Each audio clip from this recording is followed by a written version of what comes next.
Three Kings, a subreddit to share our experiences following any kind of paranormal recipe or ritual, not just the titular Three Kings. This is a community that started a long time ago, 8 years ago. Feels like another lifetime away from us. And it began because I was using the subreddit No Sleep to post some experiences, some things that happened to me even longer ago, uh, late 90s or some middle 90s, and there were things that affected me to some degree. And the moment I started typing them into No Sleep, something strange happened. I started to grab some sort of I don't know, some sort of control over them. Let's jump in the interview channel and welcome our co-host, Dapper. How you doing, sir? Can you hear us? Oh, sorry about that. Hey, how are you, Been a man? busy day. I hear you. I hear you. So yeah, this show, this podcast is gonna be on the short side. The guest that we had canceled, hopefully, we'll get him next week or the week after. It's gonna be a great guest, by the way. I can promise you that much. So I can tell you at the moment. So what I want to do is I want to use this podcast as an opportunity to have people from the community chip in and just tell us a few questions, comments, anything they want to know about the topic of Three Kings. Three Kings, like I was saying, is this place that we created 8 years ago. Is it really 8 years? I think it is. Just to follow paranormal recipes to try to find out what is out there, what is on the other side. So, what I'm gonna do is, in the meanwhile, we get anyone to ask us any questions. I think I want to read you one of the first stories that I posted ever in No Sleep. I think the first one I posted was Mara the Cat. Let me see. Yeah, it's still here. 8 years ago. Woo! It's been a while. So why am I doing this? Again, the context is Three Kings started because this post in No Sleep blew up. The Three Kings post blew up. And that Three Kings post was kind of like the capstone of a series of, I don't know, journal entries that I had been making into the No Sleep subreddit to sort of take control back of the things that had affected me a year ago. Uh, is every single word that I type in No Sleep true? Probably not every single word, but that was part of the therapeutic exercise. Like before, these were things that had happened to me, and by typing them, I sort of turned them into me making things happen by way of writing them. I don't know if that makes sense. Dapper, does any of that make sense? Do you know what I'm talking about as an author yourself? Absolutely. I believe in synchronicity, and I believe that the sort of magnetic karmic attraction of the universe happens. 100%. And some of the things that you write, my friend, are really out there. And I wonder, what does it feel like as you're writing them? Does it feel like you're having some sort of control over the universe, or is it the other way around, like the universe is channeling through you and you are typing what it's telling you to type? I think it's kind of foolish to impart order onto the chaos so much as it's better to think about it like surfing. Like you don't control the ocean, but you roll with the flow of the ocean. Yeah. Yeah, that's right. That's right. And I feel the same way about not just writing. I mean, I later got into, not later. I was very much into role playing games. Started with the old Dungeons and Dragons. But then it got deeper than that, because what started to happen is that in these role playing games, yeah, you create a character, and it starts as a character. It starts as something that is entirely out of your imagination. I noticed that at some points character starts to make decisions that you wish he or she didn't take. And that sounds crazy. That sounds a little psychotic, and I'm sure a bunch of psychologists would think of things to diagnose me with. But if this happened, if anyone listening to the chat either now or later are, have experienced role playing games, then you know what I'm talking about. You know as a player, whether it's on the table or on the screen, that what is best for your character is certain path A, but at the same time you feel that's not what your character is gonna do. Your character is gonna do path B because that's who she is or that's who he is, and he's gonna go B, and you know he's gonna go bad, and you cannot help it. And it's normal to some point until you start to ask yourself, wait a minute, I thought this character didn't have a mind of his own. I thought it was me all along. I thought I was the puppet master and he was my puppet. How come he doesn't like my decisions? Or how come he's making decisions that I disagree with? So Dapper, I mean, you're a role player yourself. You've been through this. Have you experienced something like that? Absolutely. And all the writing material I've ever looked into on how to write and being a writer and coming up with stories and characters and fictions, every writer talks about this subject. Mm, And I mean, you can attribute a supernatural element to it or some sort of the karmic systems of the universe, but at a mostly factual basis, you got to understand these characters have their own hopes and dreams and goals. That's what makes a good character. Because a character without fears and desires and connections to the world isn't really a character. They're just a right. piece of cardboard.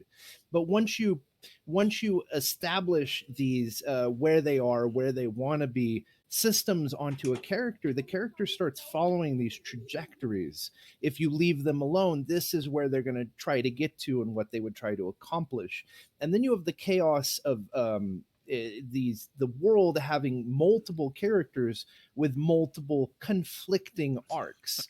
So one character's trying to get somewhere, another character's trying to get somewhere, and both of them conflict, and that leads to situations where they don't necessarily get what they want, but they're trying to achieve their goals. I mean, that's a basic concept of storytelling. Yes. But it creates, because of so many complex little unintended, as they say in Fallout 2, unintended consequences.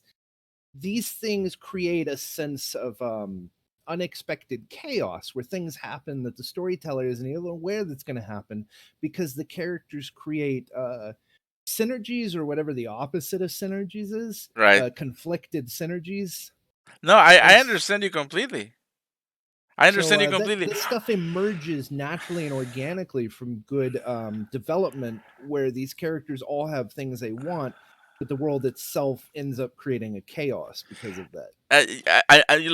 In 1 minute, I'm gonna turn it around and I'm gonna explain why it matters and how it connects to what I'm about to read here. But before I go there, there is one last little detour that I want to take. So, you might be familiar with this French philosopher. I'm gonna slaughter his name, Descartes. I think that's the. Here's how you spell him. He's the guy who typed "I think, therefore I am." Here's Ergo. Cogito ergo sum.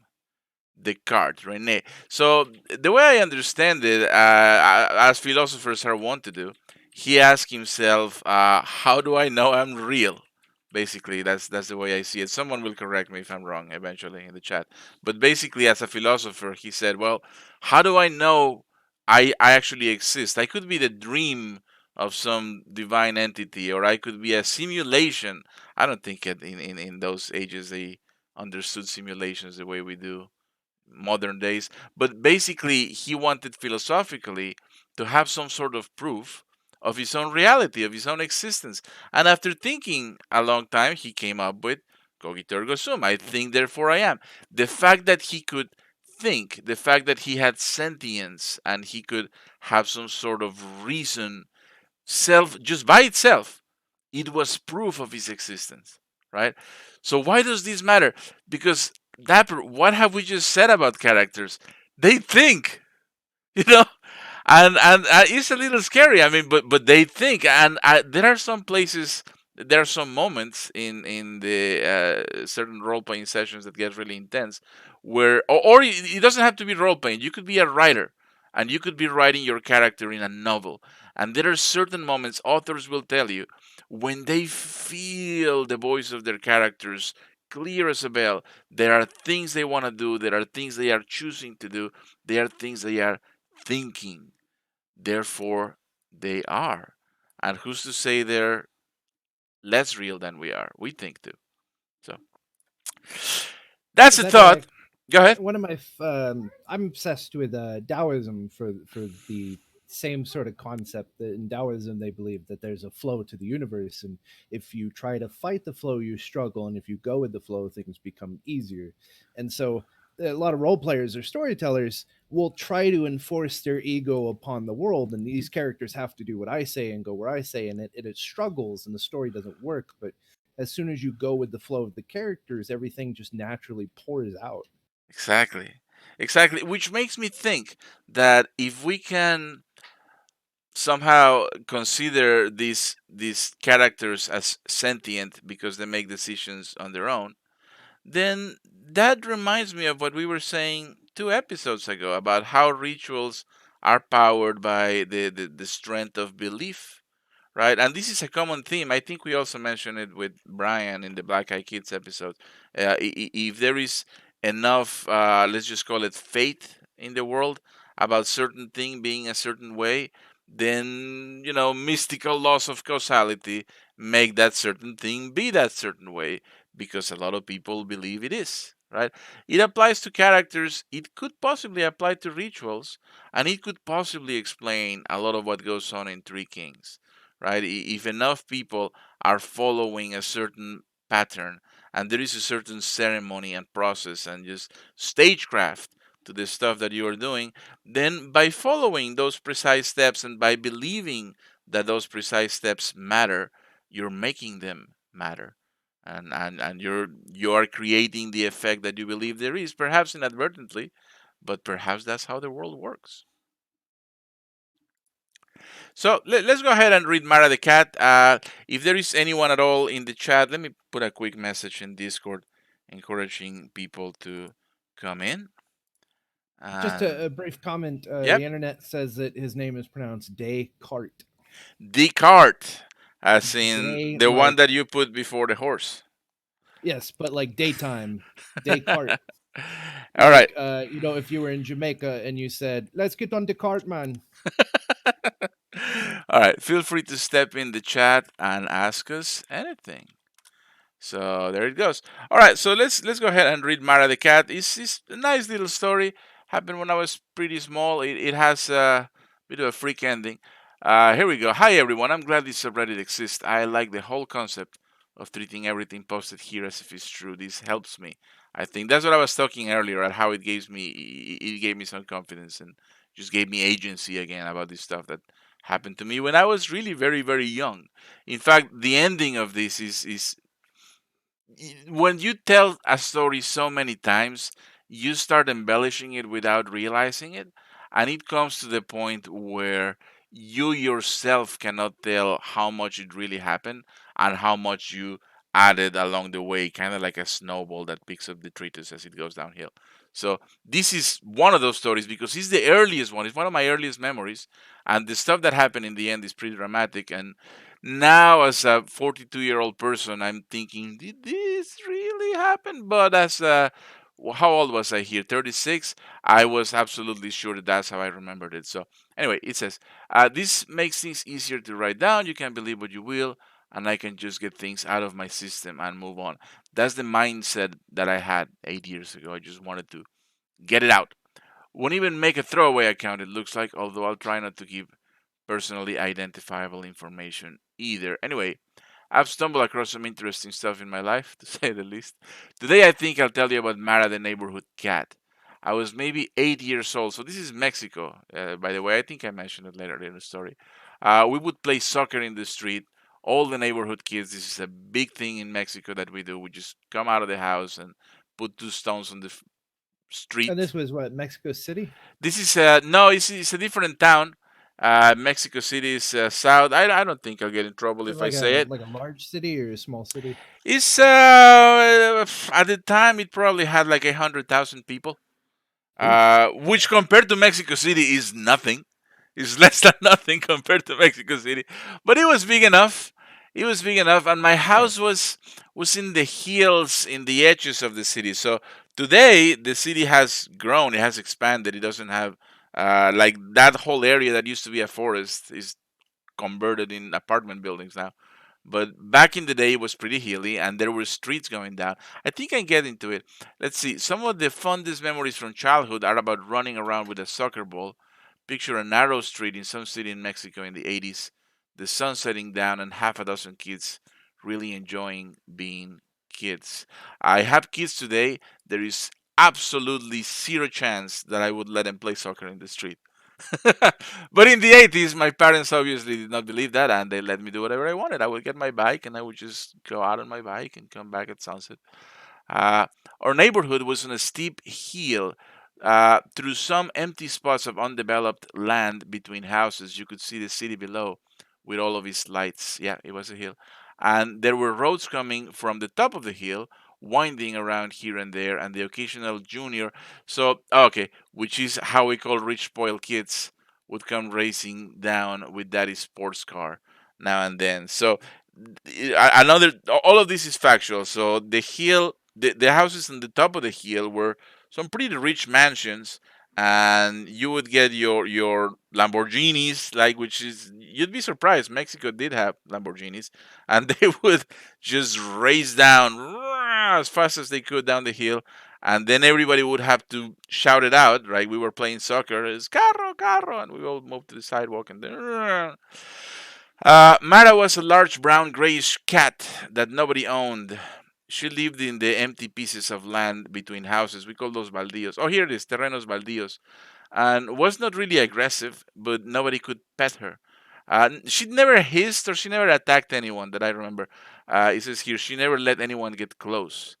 Nevertheless, she was our shared pet, and we'd bring out pieces of food now and then, and she would drink out of puddles and generally have a contented life for a cat, or at least that's how I perceived it, right? I cannot tell how a cat would be anything less than contented. She grew to be a large, healthy animal. And one summer, she had kittens. And we loved those little kittens. That afternoon, I happened to notice one of the kittens crawling up the wheel of a parked Toyota truck. So this was the neighbor from across the street, and he had a delivery service, and he had this Toyota truck. And getting inside under the hood, I didn't think much of it at the time. I was more interested in the soccer game. It wasn't until I saw Don Ruben getting back on the driver's seat that it clicked.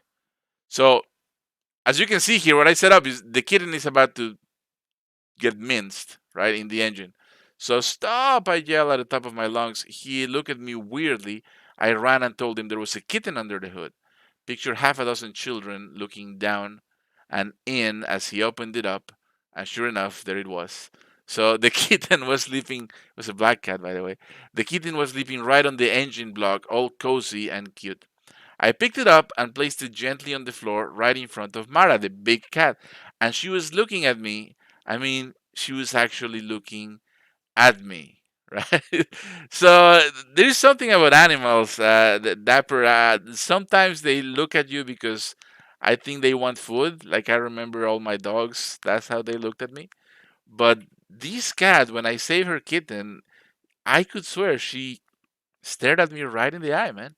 I don't know what to tell you. Again, this is maybe I'm embellishing the memories. Probably, maybe my impressionable 8-year-old mind thought that the cat stared me in the eyes. But whatever. After walking around a dozen paces or so, she turned around. This is after she took her kitten, right? She took the little cat that I saved, the little black. I think what did we call it? I forget. And she took it away and she walked away. She turned and looked over her shoulder, back at me again. It was a little weird. All right. That night, I woke up sort of suddenly. It took me a while to just wake up enough in my head and look around and remember myself and where I was. I was in my room.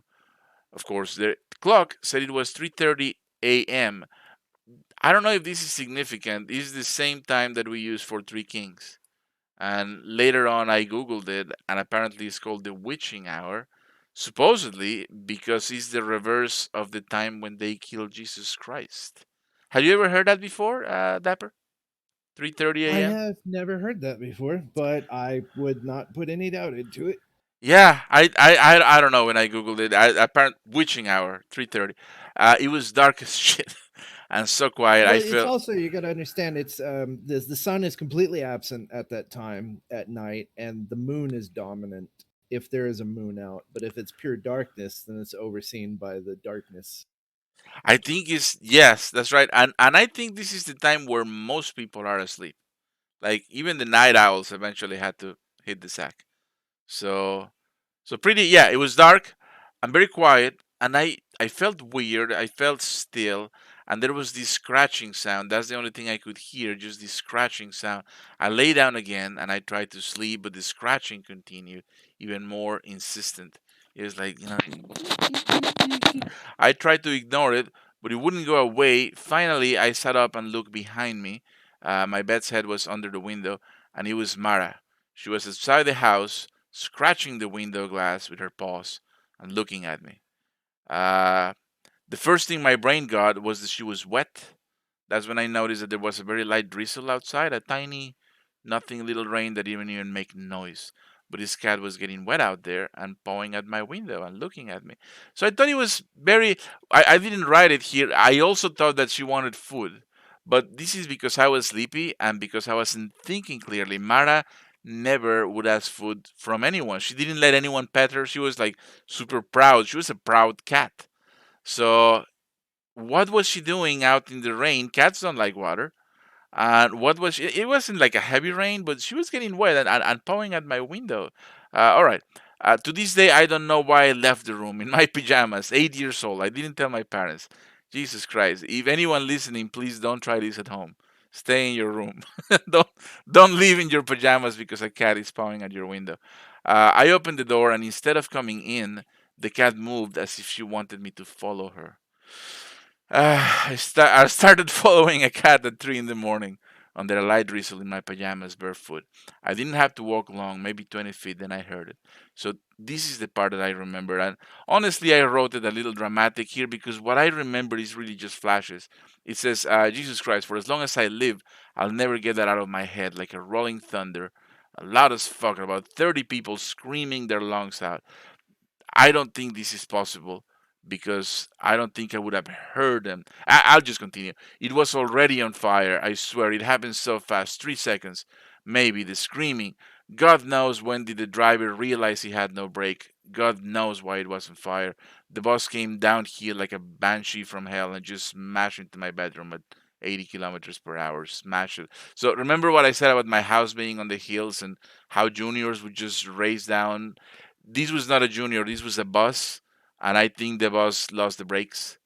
And I remember it being on fire from before. I don't think that's possible. I think I just made that up in my head. I remember people screaming as the bus crashed. I don't think that's possible. I think I would not have heard them through the windows. They were closed. But, you know, memories of an 8-year-old child. Smash. I felt it in the ground under my toes. I remember the dust clouds, the smoke, the flames. I remember the faces of the people inside as they stuck to the windows, particularly an elderly lady. I see her in my nightmares sometimes. Trapped in the burning bus, glaring at me, screaming. I just stood there. Next thing I remember, there were sirens and police lights, and Dad was carrying me away. It's all a haze. Dad never did rebuild my room. That part of the house is just brick walls now. Uh, he never rebuilt the window. I mean, the room is now part of a hallway, actually.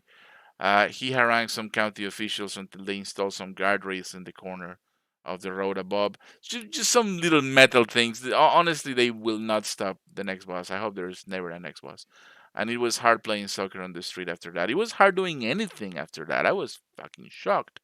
Mara still didn't let anyone pet her, but every now and then she would look at me until I left for college and I understood unspoken that we were even, right? Because I saved her kitten, so she saved my butt, and that's the story of Mara the cat. Have you heard that before, Dapper? Have I told you that story before? It's the first Wow, time. no, no. So you mean to this day, like you lived and you survived because you walked out of your room.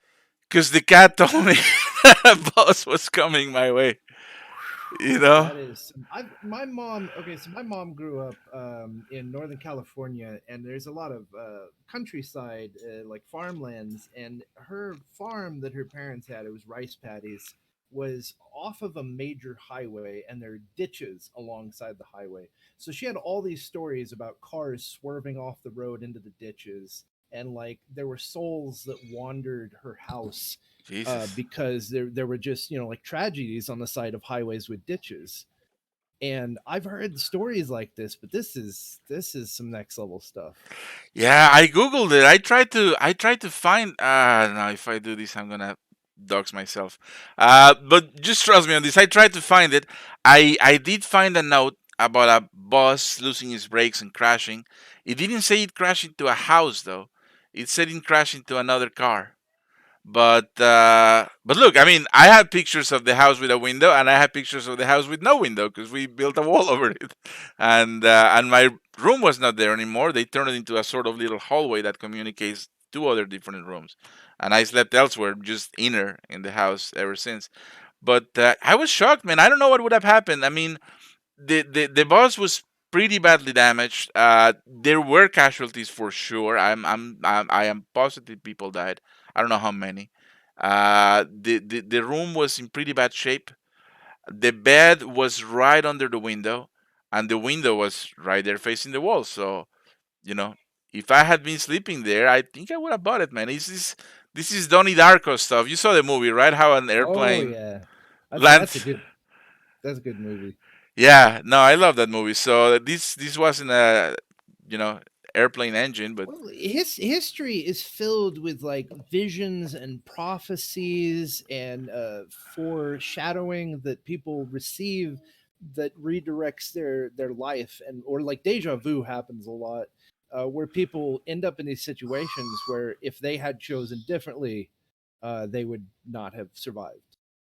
absolutely. And what happened, and probably I will not continue on this episode on this. Maybe I'll save it for another episode. But what happened is that I sort of got this. What is it called? Survivor's guilt. Have Oh you heard that wow, term? So yeah, no, I know what that is. you know what I mean? It's like I should like. How come I lived and all the other people in the bus didn't? Like, how do I deserve that? And I shouldn't. I shouldn't be here, right? Well, So plus, how old were you at this point? I was 8, man. I was, Yeah, no, I, that's not something for an yeah, 8-year-old's mind to like comprehend. I was That's super something you young. have to have years and years to understand. Yeah, I was super. Maybe that's part of why I'm remembering things as bigger than it was. Like, I mean, the bus was already on fire. Probably not, right? And I heard people screaming. I probably did, but probably after. I don't think I see.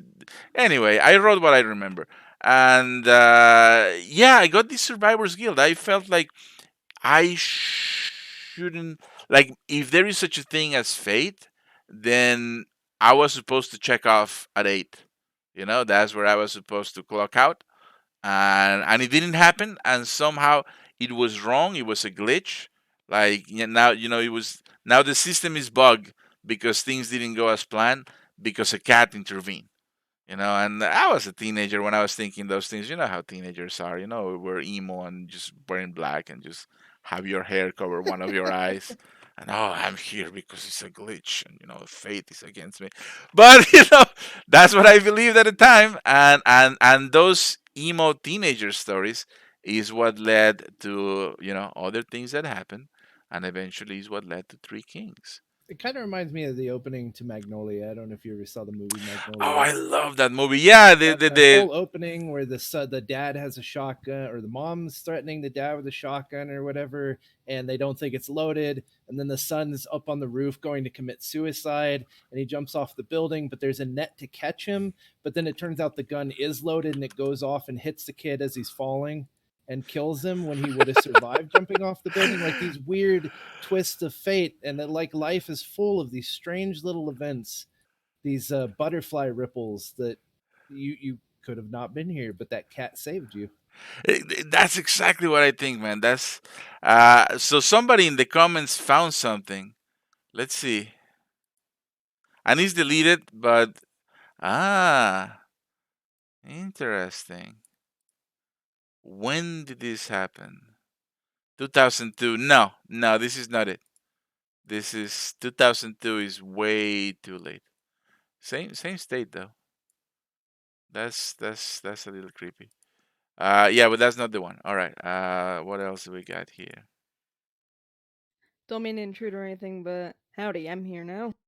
Oh, okay, okay. Who do we have? Let's see. It's Welcome. how? What should I call you? Because your name, Yeah, AWS. I got you. What do I call you? You can just call me Bo. That's Bo, exciting.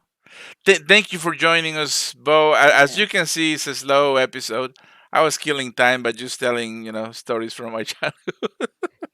So No, they were interesting. thank you for coming to the rescue. You were saying that there is some stuff that you have done as far as Yes. rituals, right? Is the Doors to the Yes. Mind, Council of Queens. Not familiar with I, I that did. I, one. I didn't know if that was the name of it, but that's what I call it because it felt like Interesting. that fit. And then Um. Gamble with the Devil, something Yeah. I don't think I would do. Oh no. In fact, I kind of actually regret doing that to this day. It wasn't that long ago. So do you want me to start off with it by like Well, running them through, Taylor? yeah, look, eventually I'm going to ask you all three of them, but before we Oh, begin, let me just open with a more general one. Why? Why do you do these things? And I'm not judging, by the way. I did them myself. God knows I did them myself. Curiosity killed the But cat. is but that more it? questions brought it back. Is it thrill? Is it something that you need done? Like, why do you do those things? Well, I guess I'm one of those people that want proof. Like I even once like I've been tempted my whole life to use a Ouija board, and Ah, unfortunately the one time that I didn't really happen, but I heard tales from even my family who don't believe in that sort of thing saying, "Oh yeah, don't mess with those. They're bad." And the one time of course I try, I get nothing, which was disappointing, but Well, yeah, they're it's mostly doorways. Whether or curiosity. not something comes through Yeah. the doorway is a Yeah. whole nother Yeah. topic. Yeah. And it so are was you the kind of person that they tell you don't open the door, and the next thing you do is, "Oh, really? I'll show you how I open the door." Because that was our first guest, right? Remember he told us he did Sages of Four, and specifically the ritual says don't do south, and that's the first one he did. So I want proof, and the only way to get proof, unfortunately, is to by actually risk doing it. risk a little. Yeah. So what's the first one that you did that you got any proof of? Um. Well, I mean, it depends on what you're looking for. If you're looking for proof, like proof, it would have to be the gambling with the devil one. In all honesty, Ah, although so actually, I did what I call the Council of Queens and the gambling with the devil one on the same time. So they both kind of had to do with each other, which I can tell us about it. yeah. Take us chronologically. Which one happened first? What happened, and then the second one? What happened? I think that the first one was the Counting of Queens, which I call because the name of it is so you have like four queens. You have like four queens from a deck of cards, and basically you ask questions to each of them. You assign basically each queen a person that you know, and you ask questions. And you'll get your other decks of cards, and you'll flip them over. And I think it was if they match sweets, that's a yes. Anything else is a no. And I was having issues with some friends at the time, so I had a big argument with one. Um, it's kind of hard to explain it, so I guess I need to give a little bit of a backstory if that's all Go right. go ahead. Absolutely. Um, so let's go with friend one. Just call him friend one. Yeah. Had told me something that I felt was harmful because it was about someone else who I'm gonna refer to as friend two. So I told friend two, right? And basically, um, I'd lost some sort of trust with friend one, and because they felt that I had said something even though there was no proof, so that was that. Okay. So I basically did the thing where I was like, what should I do? And all that. And I assigned one queen to friend one to friend two. And I asked, is friend two upset with me over something? And it said yes. And I was like, that's weird. Hold on. How did it say anything? How was the I mechanics? I asked, um, In your the mind, name out of loud, you whatever. speak. No, out loud I did. And then I put a card down and it was it shared the same suite as that queen. I think it might have been hearts. Um I and see. that means yes basically. And now while someone might say that that's coincidental. I thought so at first as well because you always think that. You always think that's a coincidence. But then I later on it would prove that yeah, it was actually completely correct. So Like it was is this like a sort of divination, I guess? Like basically I you're getting answers about truth that you didn't have any conventional means of finding. You are learning this through laying cards. Is that Yeah. considered divination, So I yeah. guess? Yeah, and it freaked me out. I'm telling you, right, it freaked me out because I was like, "There's no way that's true." Because there's no way that that friend can be upset at me since there's no reason. Or that's what I thought. And Ah. then and then I found the one with the gambling with the devil, which was or maybe it was game. I think it was. Before we go there, did you Oh, did you ask any follow-up questions? Was just a singular question? Is he mad with me? The um, end, or did you ask anything and else? then as I mentioned, friend one was a tad upset with me, so I asked it, should I try to talk with them after this time? And it was like, no, don't. Like for a while, and I was like, okay. And actually it was right because even now, things have gotten bad to the point where I shouldn't talk to them actually.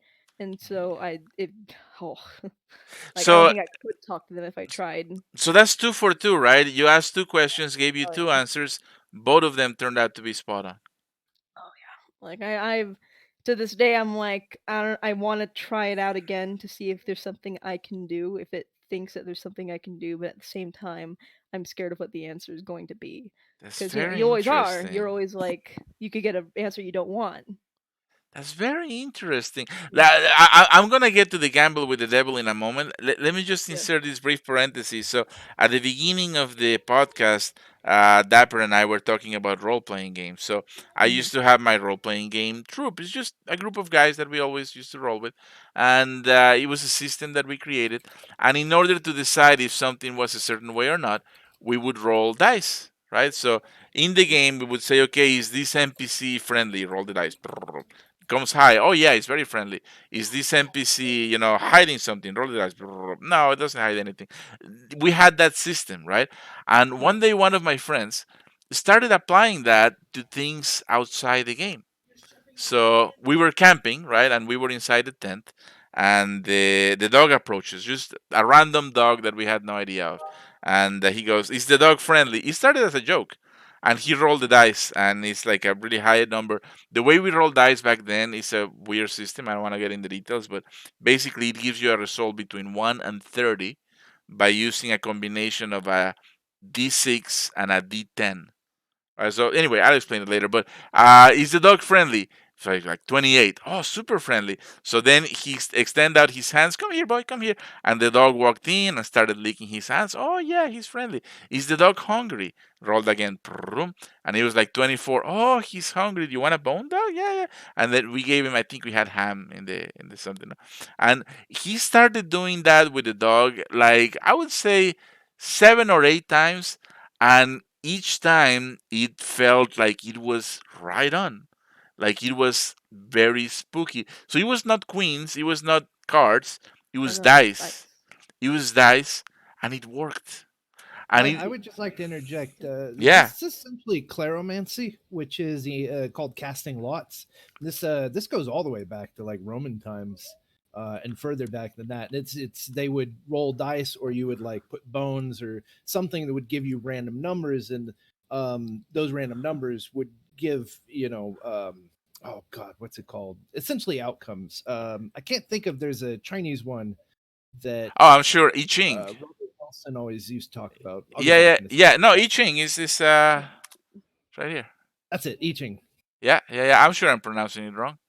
But it's exactly what you mean. So why do you think that works? Either of you, I mean, Dapper or Bo, why does this work? Is it a spirit who knows the future and is communicating with us, or are we accessing? I don't know. Is timeline actually flat and we can read what happens next somehow? Like, why does this work? What do you guys think? Well, the thing about it's different with the cards and the dice, I think, because cards, you have your deck. It's not like something can change the deck until uh, the point where you shuffle them and all that, if it even can. But the thing with dice is something could always, I don't know, you know, possibly move them in one thing. So, people might argue that I don't know. Actually, I don't know. Like with dice, ah, I'm really bad at explaining No, things. I understand perfectly because I don't know either. And what happened in my story is that after this 8 or 9 times proved to be spot on. My friend, his name is Edgar, he got freaked out. He said, Is "Okay, it I'm done. I'm done." And he walked out of the tent, and he actually stopped role playing for like 2 months. He thought the dice were oh, I'd haunted. keep going. I'd keep doing it. Yeah, I mean, if something is working, we have to investigate it, right? Yeah. That's the difference between what we know as supernatural today and what will be known as science 20 years from now. Somebody just kept Oh. going and eventually found out how it works. So the thing about the dice with yours is that it's been said that sometimes spirits or something can use some force to move things. So it could, do you think that's possible that maybe something maybe nicer or something was following that dog and Well, it is manipulated the possible. energy of the dice to let you know it needed help? It is possible. Here's a part of the story that I've never shared before. So my father was a Jehovah Witness, and he Mm. was he was an elder of the Jehovah Witness, and that's relatively high position. He's leader of the congregation at the time. He was very religious. I'm an atheist now, but when I was young, I was not. I was Jehovah Witness. The people who knock on your door at 7 in the morning on a Saturday and ask you if you have accepted Jesus Christ. That explains a So, lot about things I've known about you. I look, live down the street from a it, church. it gave me confidence. I'll tell you that much. I can speak in front of any audience anytime because nothing compares to bothering a person in their pajamas on a weekend and asking them about Jesus Christ. So, in any Yeah. case, what he believed was that the Ouija board, in particular, was exactly what you were saying, Bo. It was a spiritual entity manipulating this physical toy, to make people believe whatever the entity wanted us to believe. And in the Jehovah Witnesses, I don't want to use the word lore, but that's the only one that comes to mind. These spiritual entities are always evil, right? The work is Satan. They're Yes, always they're always wait. 100%. Doesn't mean they're always evil. Always evil. The angels will not communicate to us. Angels are in heaven, and anything you need to know is in the Bible, right? So if you hear anything else from anyone else, then it's evil. And these Ouija boards are evil. And I remember, so he was the elder. So maybe I should write a no sleep story about this, because there was a family that told him that they were having all kinds of problems. Like people were getting sick and they didn't know why, and they were having troubles just trying not to get sick. And he started asking questions. And apparently, one of the little daughters in the family, sometimes in the middle of the night, would wake up and speak with a voice that did not seem appropriate for a girl of her age, and would say weird things that she did not remember in the morning, right? So he started, investigating. This is starting to sound like the Exorcist movie, when you have the father showing up in the house and you show me the girl, and the girl is tied to the bed. It didn't go that far, but he did go to the house, and I don't know how. I don't think this is magical. I mean, he told me that he was guided by the Holy Spirit. He found the Ouija board.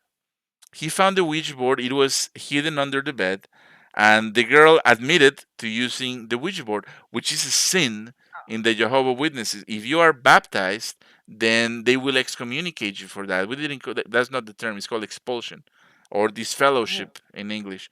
So oh. it's a big sin. She was hiding it because she knew it was wrong, and he took the Ouija board.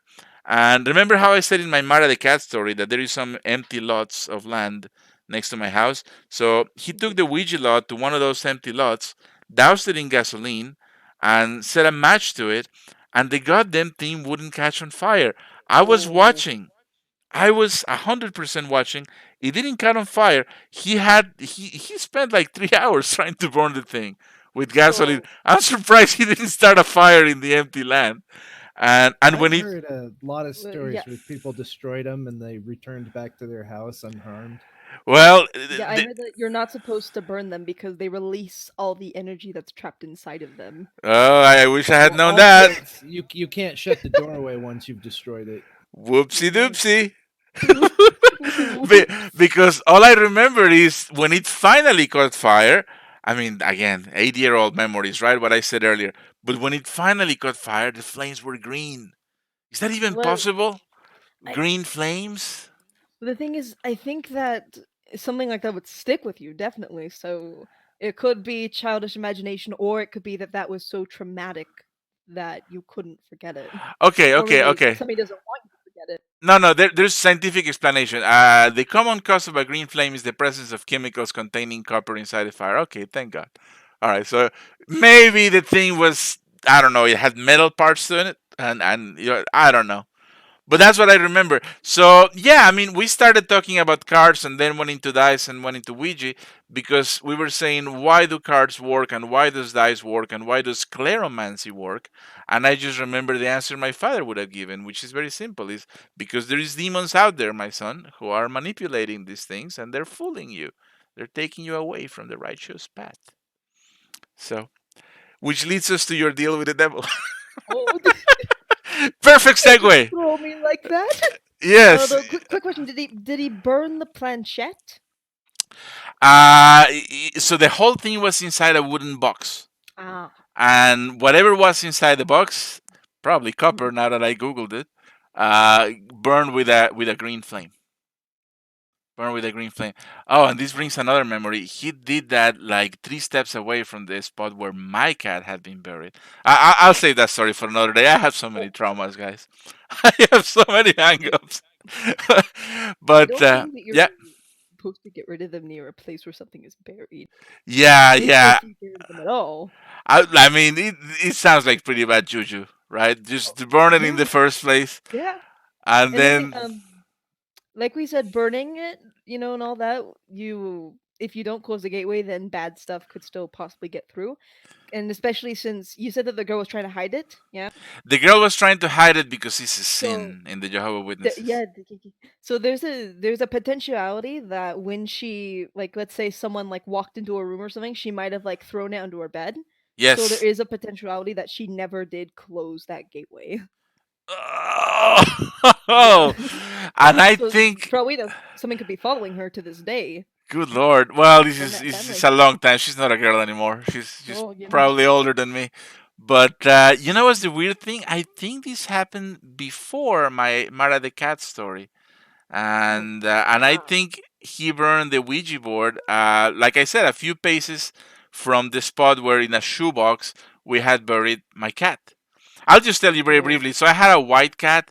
I called her Princess, and I love that. I love that. I was very very young. I think I was first year elementary, something like that. And the cat was getting everywhere, and someone in my family complained about the cat. Something about stepping on people when they were sleeping. I forgot what it was. And the point is, they said we gotta get rid of the cat. And my uncle Juan, what? he's a rancher, right? He's a man who, gets things done with his hand. He's a tough, burly man. He said, "You want to get rid of the cat? No problem. Where's the cat?" And oh my God, this is gonna get trigger warning for people who love animals. I was a little kid. I saw how he pulled his knife and just stuck it under the chin, and the cat died instantly. Like he literally Oh, got it like an animal. He just slit the throat. And in my memory, which could be wrong, he did it the whole way around until the head came off. I don't think that's possible. I think I made that up in my head.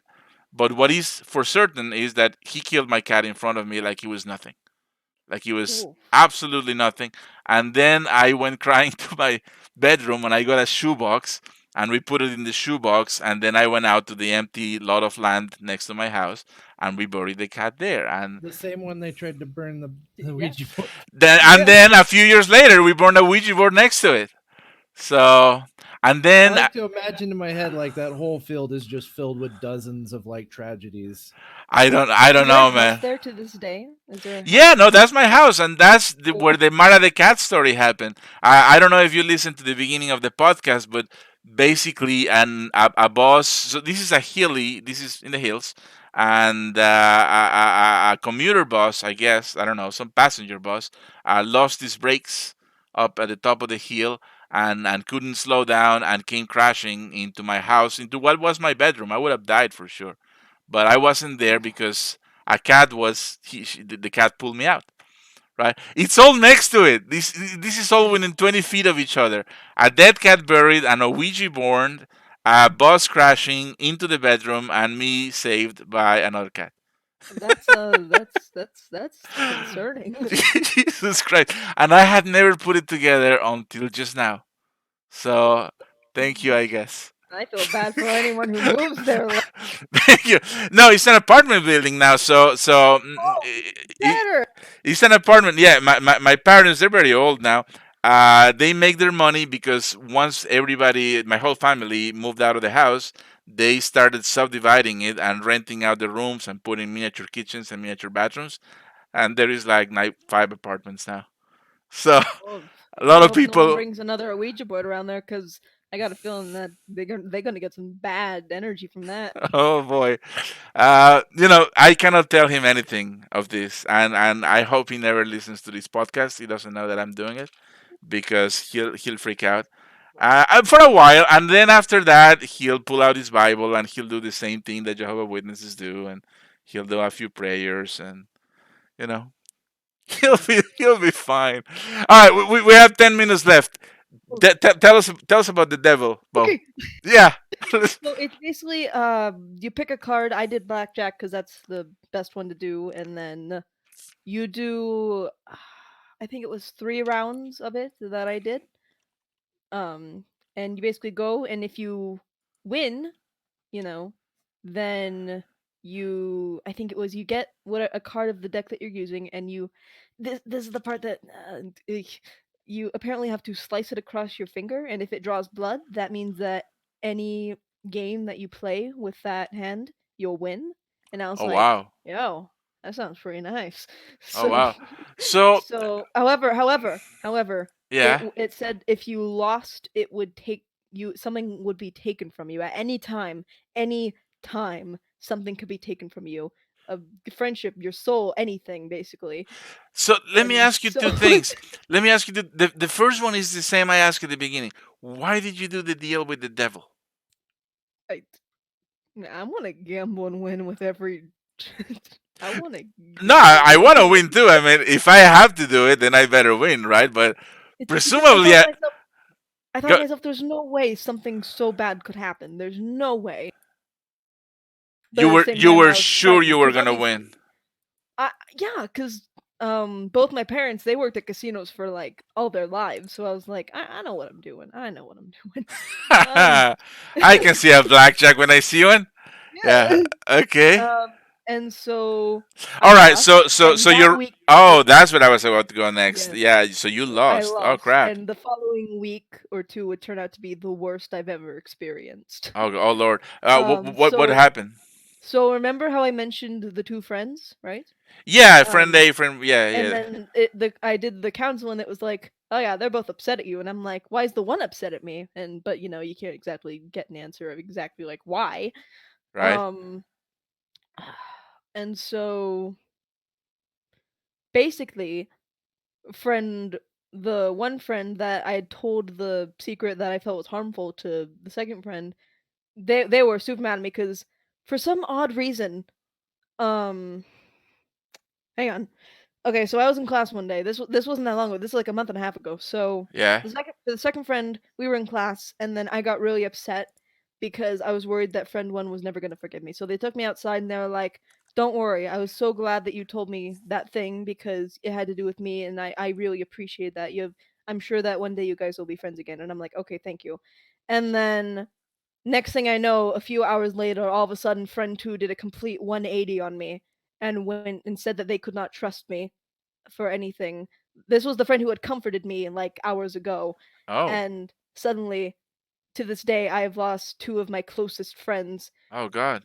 because they would normally listen to reason. That's the thing. They both would usually want to talk to me. They both would usually want to listen, but for some odd reason, this horrible, dreaded reason, they would not. They And wouldn't. why the change of heart? I mean, one I minute don't he's know. telling you it's okay, and then the next is like, ooh, I don't know. That's the thing. And then I had that thought, that it was. flashback Yeah, I see. to that horrible moment where I decided to take chances. However, you see, see, this is where Whew. things are a little funky. And then I remember partway through the game, I was like, uh, uh, let's why don't we change the rules up a little bit? And I was like, we're gonna go to 10 rounds instead of the 3 or 5 or whatever we were at. I see. So I remember I went further that day, and then I won the second time. And then Ah. so that's the thing. I lost originally, but then because I added on those extra rounds, I won. Right. That. But then I sliced my finger, it didn't work. So Yeah. No. it's not Typical good. gambling behavior, right? It's like double or Yeah. nothing. Yeah. Double or But nothing. then I remember there was that horrible time, and then suddenly a few days later I I got a puppy to Okay. help me with my anxiety and things. Oh, that's And good. so I like to think that was the good part that happened because of that. And actually Oh. that puppy's in my lap right now sleeping. Oh, I see. I see. Oh, Yeah. okay. I know. I Yeah. get it. So you lost the first game and you paid for it, and then you Yeah. won the second game and you got Yeah, rewarded I for got a it. puppy. But then that's the thing. I'm scared that something else is going to happen even to this day. I'm scared that something's going to happen to my puppy, something's going to happen to a family member, something. I don't know because I have a feeling it's not over with. And you And know that what's the worst feeling part? Actually, is there's two worst parts, but I'll tell you the first one that comes to mind. If something bad does happen, God forbid, and I hope it doesn't, how would you know?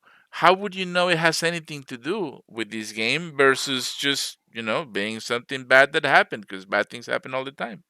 See, ever since that day that I did that, I felt this grip on my soul, kind of. Or that's the only way to describe it, really. A grip on my soul.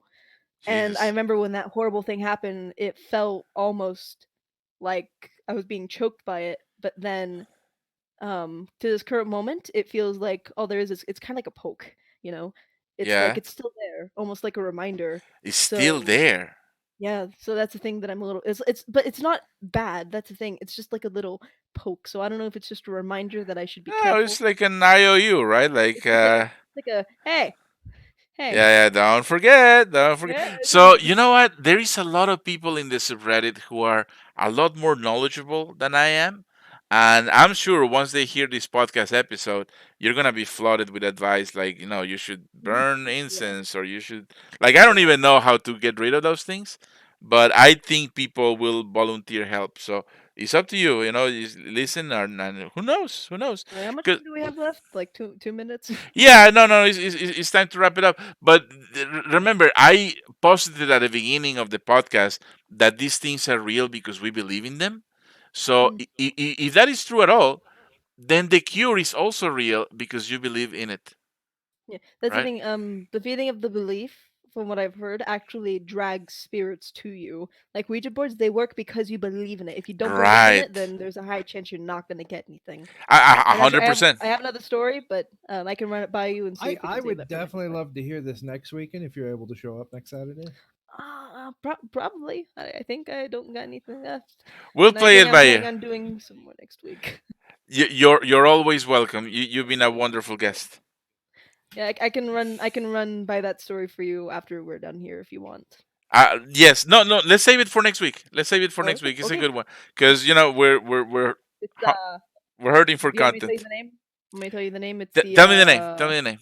the Red Book, the Red The Book one. You heard of that the one? red book. Yes, you open a It's book like at a certain yeah. page, and it You tells you point at a certain something. word, you don't look, and then yeah, you get an answer. Yep, I did that one, and whoo. You got answers. Oh, yeah, terrifyingly so. All right, everybody listening, tune in next week. We'll find out about. See, now we leave it at cliffhanger. Dapper, anything you want to add, my friend? I would just like to say I live in a casino city, and the inevitable thing I've learned is that if you continue gambling, eventually you will run out of luck. Ah, So everybody listening at home, don't gamble. Always take sure bets. the house always wins. And baby, don't play with the That's right. devil. Right, right. And Wow. if the house smells like One lesson I sulfur, learned. then maybe don't get in. So, all right, everybody, thank you so much. This went much better than I thought. I appreciate you so much, both. Thank you for helping. Yeah, no Dapper, problem. thank you so much for helping. Everybody, tune in next week. We'll have more adventures and shenanigans, and it's gonna be all kinds of fun. So, yeah, have fun. Happy holiday weekend, everybody. Thank you. Yeah.